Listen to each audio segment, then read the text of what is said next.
snaaks genoeg, daai kontras tussen die solidariteitsbeweging en die regering het ons ook so 'n snaakse ding om dit te verbind, maar het ons in die Anglo-Boereoorlog ook gesien.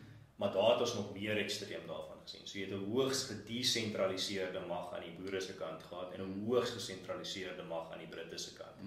En dan kyk jy wat gebeur as daai twee magte teen mekaar clash. En die interessante ding is dat jy sien eintlik by die Anglo-Boereoorlog 'n heeltemal 'n omkeer of 'n revolusionêre verandering in wat moderne oorlogvoering is, want die Britse weermag moes byvoorbeeld hulle hele benadering tot oorlog verander het, want hulle was so hoogs gesentraliseer, maar hulle is gewoond om te beklei teen 'n opponent wat jy kom op die slagveld en hulle is daar, jy kan sien hulle staan in mooi rytjies en alles. Nou beklei jy teen 'n opponent wat rondbeweeg, hy kan enige plek wees en jou ouens is opgelei om jy staan op in 'n ry, jy skiet, dan gaan jy weer af, dan wag jy weer vir jou sein, dan staan jy op en jy skiet.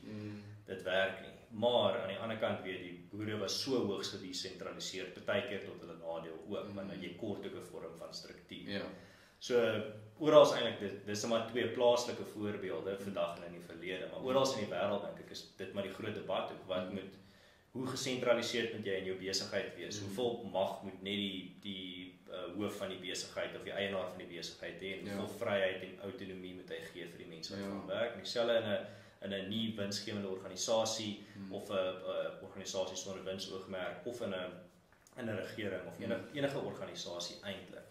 Is dit daai heeltyd daai dinamiek tussen hoeveel beheer en sentralisasie moet aan die een kant wees en hoeveel autonomie of vryheid moet van die individuele parte hê.